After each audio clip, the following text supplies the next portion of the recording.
welcome to Femi Walsh Limited, owners of Soup TV Lagos, Al Radio Lagos, Kaswa Radio Kano, and of course, Emirates TV Abuja and Dubai. Our niche market for media is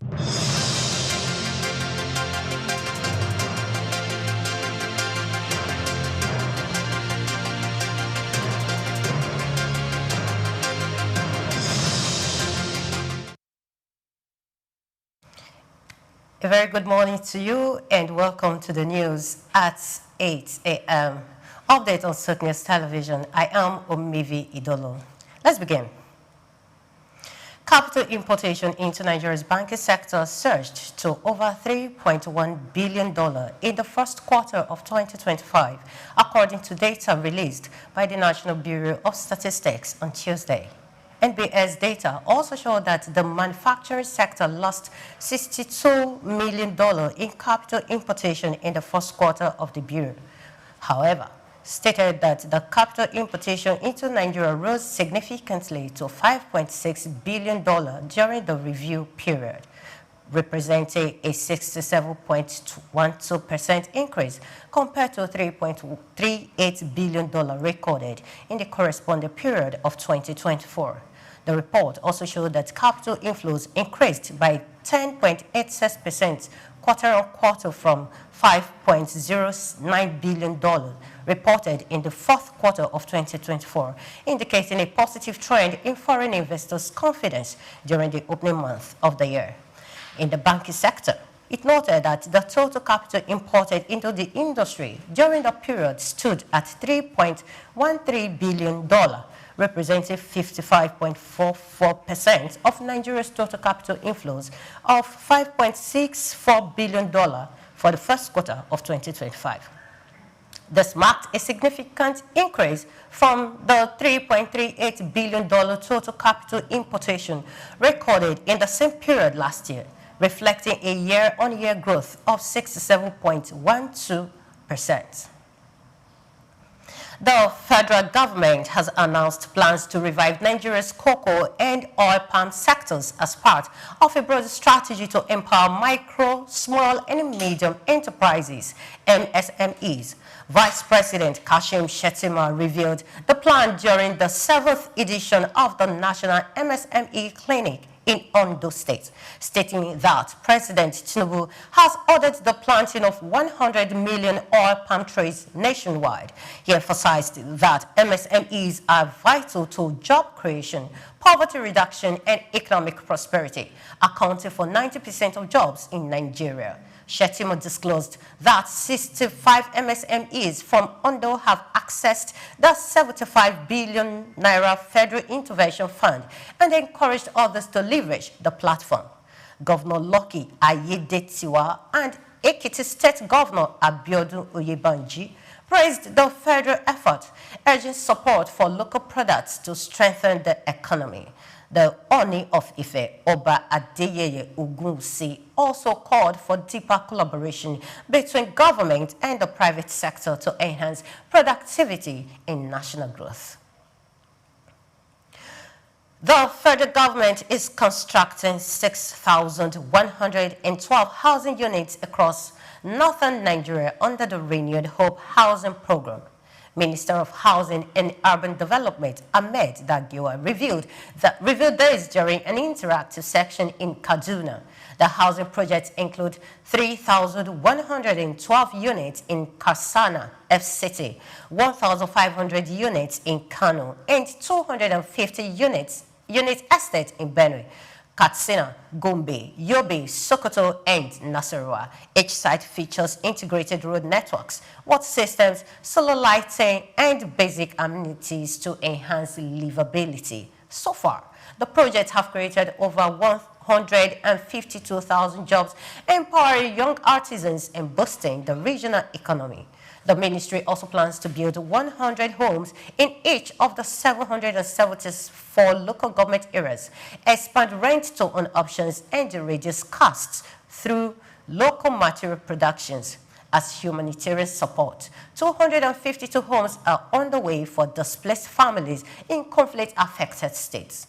Additionally, 150 urban renewal projects have been completed alongside schools, health centers, boreholes, and roads, impacting thousands more and showing government resolve to improve housing and living standards. The Naira maintained its stability against the dollar despite a notable drop in foreign exchange inflows for 2 consecutive weeks. At the official Nigerian foreign exchange market, the Naira appreciated slightly by 0.1% on Monday to close at 1,531 Naira 95 kobo to a dollar, up from 1,533 Naira 74 kobo on Friday.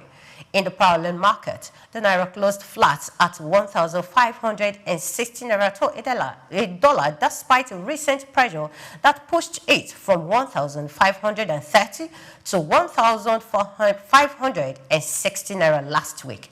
Total foreign exchange inflows fell to $791.10 million from $979.10 million, with foreign portfolios investors contributing $60.90 million. Domestically, non-bank corporates led inflows with $483.60 million, while exporters, importers, and the CBN followed.